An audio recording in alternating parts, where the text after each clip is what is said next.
You are listening to the Lead Big Red podcast from the University of Nebraska-Lincoln Educational Administration Department with your hosts, Dr. Shavana Holman and Dr. Scott Sturgeon. Welcome to the Lead Big Red podcast. My name is Scott Sturgeon. I'm an associate professor of practice here at the University of Nebraska-Lincoln in the Educational Administration Department. My co-host for today is... Good afternoon, everyone. My name is Shavana Holman, and I am an assistant professor of practice also at the University of Nebraska-Lincoln in the Educational Administration Department. Welcome to our podcast today. We have Megan Brasch, who is a school attorney in Nebraska. And if she would like to share where exactly, we will allow her to do that herself. But just in case not, in general, she is a school attorney. It's a pleasure having you with us here today, Megan. And if you can just go ahead and introduce yourself and share with public who you are, anything you want to share. My name is Megan Brasch, and I am general counsel to Omaha Public Schools, and it has been a pleasure. I'm in my 9th year with the district there. I've also worked for the Nebraska School Boards Association, as well as the Nebraska Commission of Industrial Relations, which deals with all public sector labor disputes in Nebraska. So I love OPS and I work for OPS. So fantastic. Well, thank you again so much for joining us today and sharing your wisdom and knowledge with our viewers. So we'll just go ahead and hop right into it if you're okay with that. If you go ahead and tell us about why you decided to go into school law. That's a great question. So I was raised by a family of educators, and my mom was a second grade teacher. My dad, middle school principal. His father was a high school principal. Everybody in my dad's side of the family was in education. And I did my education at the law college, and it was a fantastic, wonderful education with the university here in Lincoln, and just really enjoyed my time there. I ended up at the Nebraska Commission of Industrial Relations. And I will tell you that the most exciting part of my very first job out of law school was that we got to deal with public labor disputes between their employees and employers, and it'd be between teachers and school districts, right? And so that was super exciting. And to follow in my family's footsteps and kind of combine my sort of educational experience with my parental experience growing up, that was for me really exciting, and I love what I do and love who I do it with. It's like almost being the next best thing, right? Outside of being an educator, you get to represent education and educators. And also, I know you would have made your family proud anyhow, but I know that this is the cherry on top. It is for sure. And it's really exciting, I think, because, practicing law in the education area just is super fascinating, and I'm sure your questions may pull some of that out of me later, so I won't foreshadow that a lot. Thank you. So we work with principal preparation. So we're trying to get the folks that are crazy enough to want to be principals and educational leaders in schools.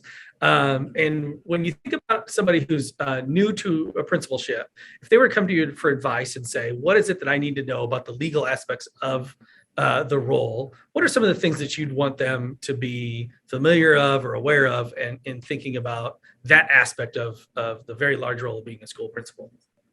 Well, and it really depends on what kind of, what organization as a school principal you're in.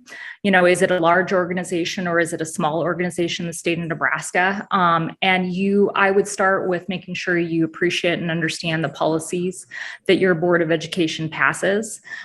Different school districts give different policies, right? And so different levels of authority come with those policies. In some school districts, principals, have a broader level of authority because they're in a small school district, and so they need to function in various different roles. Whereas in a large school district like Omaha Public Schools, you're going to need to, it's more of a narrowed focus. You get a focus on your particular school district, and there are levels above you that may have rules and responsibilities. So I would say definitely start with your policies, understand what your roles and responsibilities, because the ultimate, the Nebraska legislature sets that boards of education get to set their policies and practices, and the boards of education get to determine whether or not to authorize various different authority to a level of a principal within a district. And so you should be familiar with your policies. Can you think of one example that we might just talk maybe briefly about related to that? Like when you're in a large district and it has a sizable central office that provides services that are not always available in smaller districts, what's an example of something that a principal in Omaha Public Schools wouldn't be asked or tasked with that you might be in a school district that's 2 buildings? So I would go to like the area of contract development. Definitely, we have 2 in-house counsel at Omaha Public School, and we will assist and help in developing a contract that you might need.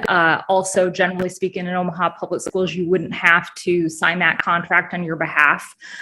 You would have other individuals that do that, whether that be if it's under 50,000, for example, that's set by our Board of Education. Various boards could set different amounts that they would want. Right. But 50,000 would be a good level. Like if your contract costs above 50,000, then it needs to go to the Board of Education. If it's below 50,000, then the superintendent of schools or a various chief officer might sign that contract on behalf of the district. So that would be a good example. Okay, thank you. Yeah. So Megan, you've talked about contracts, you talked about policies. For a person who may not quite understand what all a school attorney does, or what is your role exactly as a school attorney, could you give us a brief understanding about what it is that you do exactly? Everything and then some. Your role as a school attorney is, so I have an ethical responsibility to the entity, right? So my ethical responsibility is to Omaha Public School District, right? Most of the time, that means that's the Board of Education in concert with the superintendent of schools. And so I'm working on issues that relate with the Board of Education and the superintendent on a regular basis. Some of those, obviously, the Board of Education delves down. There's certainly day to day. I mean, I'm a generalist from a big picture perspective. Like if you look at it as a lawyer, we do contract law, we do construction law if we're building buildings within the district. We do specific things that are related to school law, right? Teacher terminations, things that are related to HR, which is general. Most businesses, deal with things like Family Medical Leave Act. They might deal with things related to the Nebraska Equal Opportunities Commission Act. So it's broad and all encompassing. Other areas of school law are like student discipline and student related things. I get the privilege of practicing constitutional law as part of the school districts. And one of the things why I love being a school lawyer is not a lot of areas get to focus on that particular area of law to practice constitutional law. So, it's wide and varied as far as my day-to-day is concerned. But my primary focus, I do open meetings law, for example, with the Board of Education. We have to make sure that our meetings are open to the public and that we're following all of those sort of procedures. And so I'm a generalist, and at that sort of high level of the organization. That's a lot. It's fun. Well, you certainly have to be very good at your job in order to be able to do it successfully and with fidelity and in a manner in which is representative of you and your ethics and oppose everything that you were taught to do. So fantastic. So we'll get into one particular area that is bubbles up from time to time, and right now it seems to be going pretty good. And that's what do you see as some of the challenges the districts are facing regarding political speech, or that whole idea of politics is spilling into schools? Because it's certainly in the news. And it would feel, if you only watch the news and never visited a school, that's all that's ever happening is these different political dynamics. But when you think about that whole idea of both maybe from a policy perspective, like how it's dealt with, political speech, politics in school, to just like the practical trying to figure out, is what this person's doing, saying, or talking about politics versus speech? Oh, it is a topic right now with COVID-19 and the inception. And ever since we've been doing that, I mean, you can read any newspaper anywhere in the country, right? And even a Saturday Night Live skit on school board meetings, right? Yeah. You know, there's so much out there right now that we have to deal with. And I think the place where our Board of Education may see the most of that political level of speech is during public comment. So in Nebraska, you have to have a public comment on some, not all, but some of your public meetings. And so our Board of Education sets the parameters, because you can do time, place, and manner restrictions on speech. And so our board generally gives 5 minutes for a period of up to 1 hour, although they often will extend that if there are more people there during that time that are allowed to speak. So you have those 5 minutes and you get to listen to that. Now, often a lot of members of the public speak about things that are important to them, but that may not be on the agenda. And so it's important, you know, that our Board of Education doesn't, you know, respond to those items, that they listen to that. But it's awful difficult in the position that they sit in as well, because listening to that speech, you have to be content neutral. You can't favor one side of the speech versus another side of the speech, whether you know, a individual agrees with that speech or not, right? We all sometimes agree with things and we all sometimes disagree with things, and that's what makes it a great country that we live in the United States. But you have to be content neutral and not, you know, value one level of speech over another level of speech in that particular situation. So it's a daunting task right now, being in any of the school districts across the United States. Great, thank you. So in thinking about being a lawyer or versus being a school lawyer, would you say that there are different characteristics or different skill sets that one must have in order to be a good school lawyer, education lawyer? Well, I will talk to you about what kind of I learned when I got into an area of practice right away without knowing it, working for the Commission of Industrial Relations. And I specialized in something, right? And I remember recent graduate and brand new lawyer. And I was listening to the late Judge Smith Camp give a presentation to women in the law. And she was saying, specialize in something. And it will always stick with me. And I think that specializing in something, you've got to find something that you're passionate about. So school law is, you know, unique in that we have some generalist characteristics. We obviously have some specific things, like most people don't deal with teacher termination law. Most people don't deal with student discipline issues. Most people don't deal with constitutional law issues on a regular basis. And so, you know, those are things that my parents taught to me that are important values. And so I associate myself in enjoying that practice of law and spending time with that. But I think you have to, whatever practice of law that you do, you have to enjoy what you do. It's like everything in life, right? You know, whether you're a professor, whether you are a principal, whether you're a student, right? You've got to enjoy it. Otherwise it just doesn't get you up every day. And so, you know, for me, it's the same, but it's different, whether you're, a family practice lawyer or you're someone that is a school lawyer, right? You just got to enjoy what you do. And there are areas of law you can certainly specialize more in than others that are unique to the practice. But I really love school law, and I think that's what you got to do. You got to enjoy it. So, kind of following up on that, are there, just because I don't know, is this I mean, obviously there are a lot of school districts across the country, but is this an area that's pretty popular? Do you ever hear about there being school districts or just areas where this is a role that's deficient or people just not interested in doing? I think in most areas of the country, there are specialty firms. So Okay. in Nebraska, right, there are probably outside of, we are probably, with some small exceptions, Omaha Public Schools is the only in-house counsel in the state of Nebraska. And so they typically use outside counsel as part of that. And we use outside counsel because we're awful large, we're a giant organization. And so with 8,000 employees, you're going to have various different legal needs that you might have. And so most school districts employ outside counsel.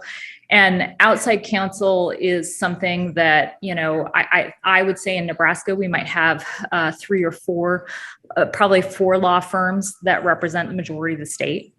And so, you have to be specialized. You should find someone, if you're a school district that is specialized in that area. Just like, you wouldn't take your will to someone that hadn't done a will, at some point. You want to take your school law issues to someone that practices school law. Makes sense. Thank you. Do you view school attorneys as educational leaders? Can they be, should they be school leaders or educational leaders? That's a great question, Scott. I find my role very unique at Omaha Public Schools. I'm not a policymaker, right? I make recommendations, but I don't make decisions, right? I guide, I help and assist, but I'm not ultimately a decision maker.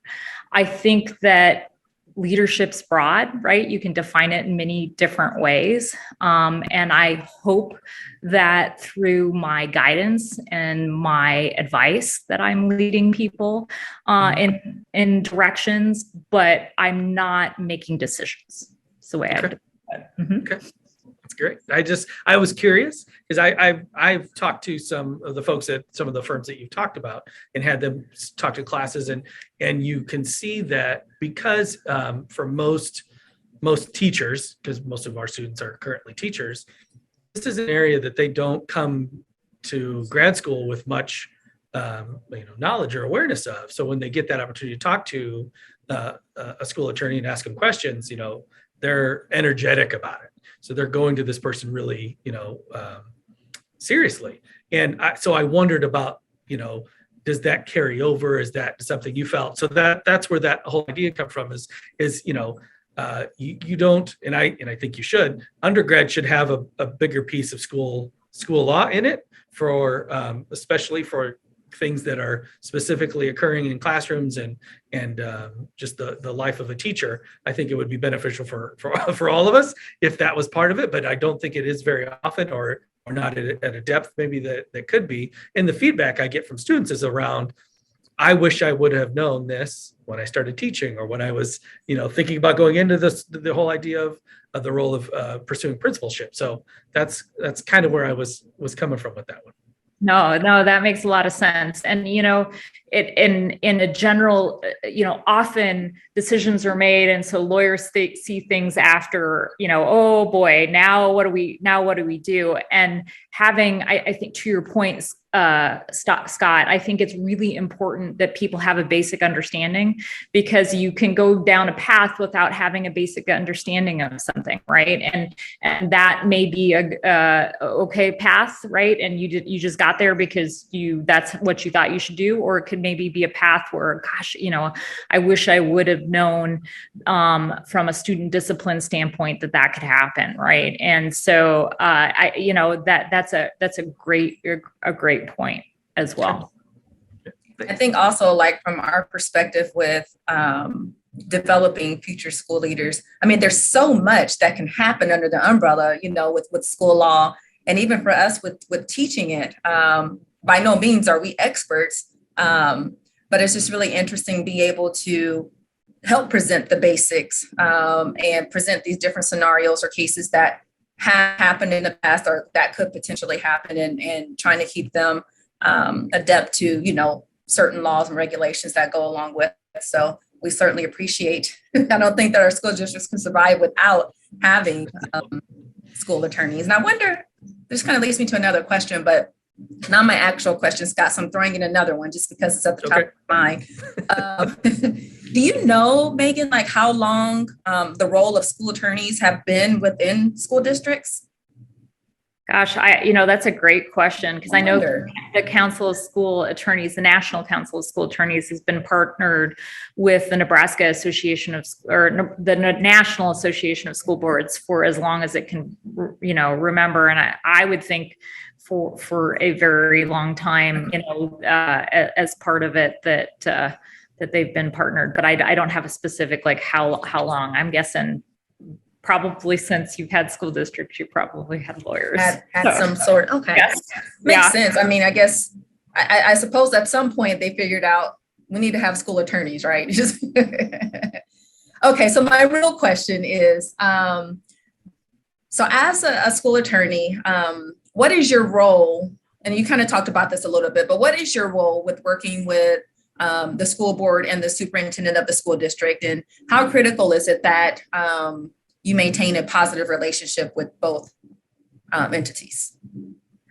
Oh, it is absolutely critical that you maintain a positive relationship, frankly, with anyone you work with. I think that is good advice in life. Maintain a good working relationship, and you develop a rapport with anybody that you report to, right? And I think it is also about, for me specifically in my role, it's about people having confidence that I know what I'm saying, and that they will take what I'm saying from that lens, right? And so if you don't have confidence in that person's advice, you're less likely to take their advice, right? Although we often, most of us have, great relationships with our family members, right? And sometimes we take their advice, and sometimes we don't, but they love us very, very much, right? I think it's about making sure that they have confidence in the relationship that you establish and do that. So I think that's first and foremost. I think it's also, about understanding the content area, right? You have to be an expert in the area. You've got to know your craft. You have to be consistent. You've got to spend time knowing your craft, just like being a teacher, just like being a principal. If you want to do that, you've got to make sure that you're studying that you're knowledgeable in those areas. And you can't come to it without that content specific knowledge area to provide everybody that basic level of understanding of whatever area that you work with. Sometimes boards and superintendents don't agree with things, right? And that is where it's awfully difficult to be a school lawyer, specifically a school lawyer in a school district, right? Because I report to the superintendent, but ultimately, if the superintendent and the Board of Education disagree, my ethical responsibility is to the Board of Education in this particular situation that I'm in.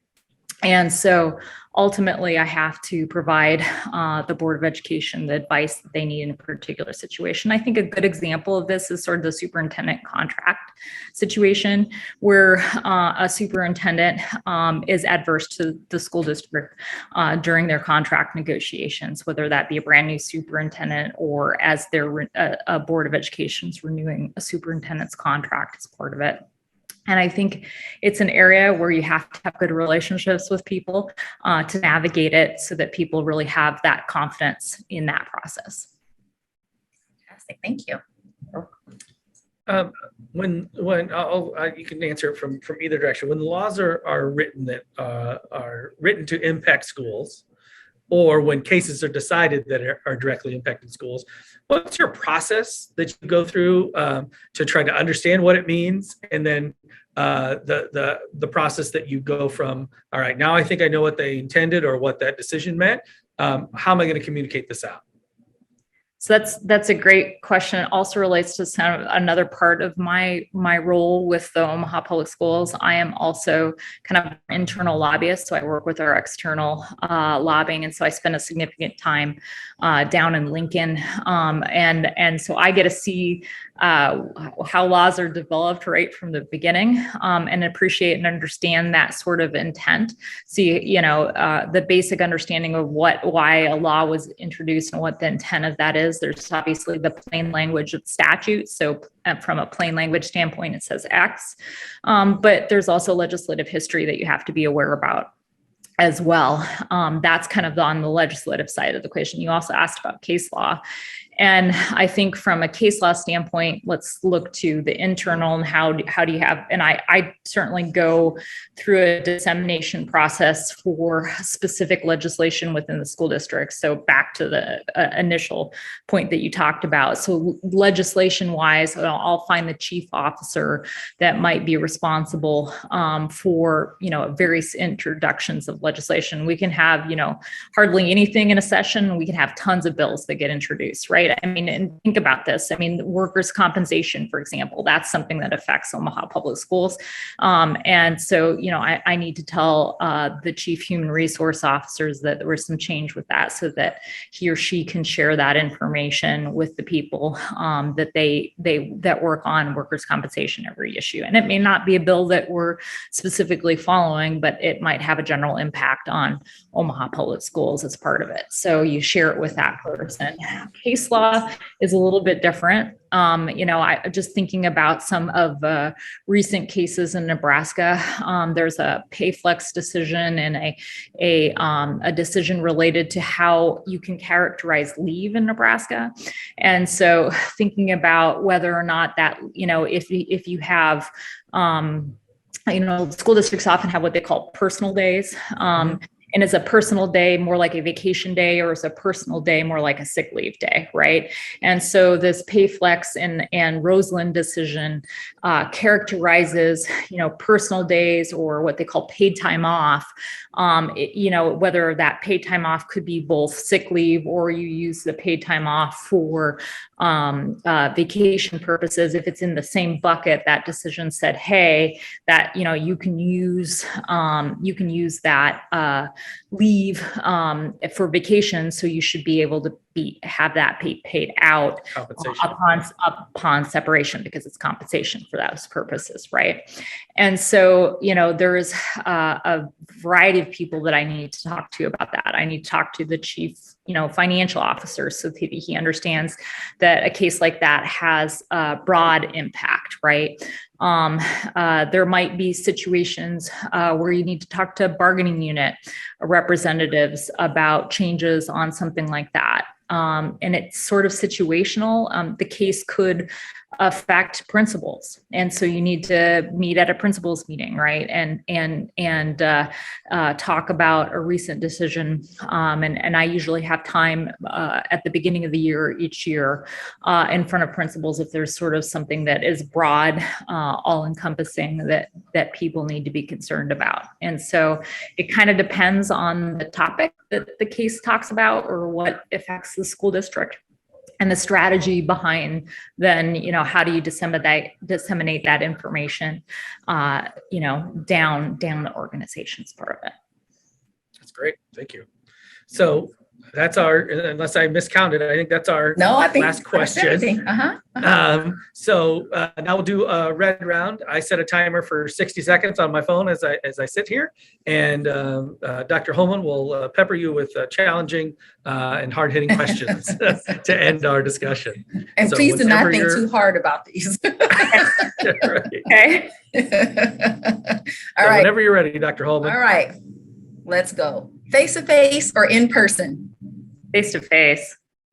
Long walks or long runs? Long runs. Winter or summer? Summer. And because I know you, I'm going to ask you this next question. Flats or heels? I think I'm going to wear flats. Okay. Plane, train, bus, or car? Car. Relaxing or on the go? On the go. Caffeine or natural energy? Caffeine. Horror, drama, or comedy? Drama. Okay, this next question I'm kind of hesitant in asking you, so you don't have to answer if you don't want to. Exec meetings or board meetings? Or you can fifth. Board meetings. That's it. Scott, unless you have something you want to throw in there real quick. No, you that was enough, making her choose between you or her other boss. I know, right? So, that was perfect. No, well, of course I know my audience, so. That's right. Well, we are so appreciative of you taking the time out of your day to talk to us and answer our questions. I know folks will be fascinated to hear what you had to share. Absolutely. Thank you so much for being here with us today. Well, and thank you for inviting me. I appreciate both of you very much. And thanks for these 30 minutes. It was fabulous.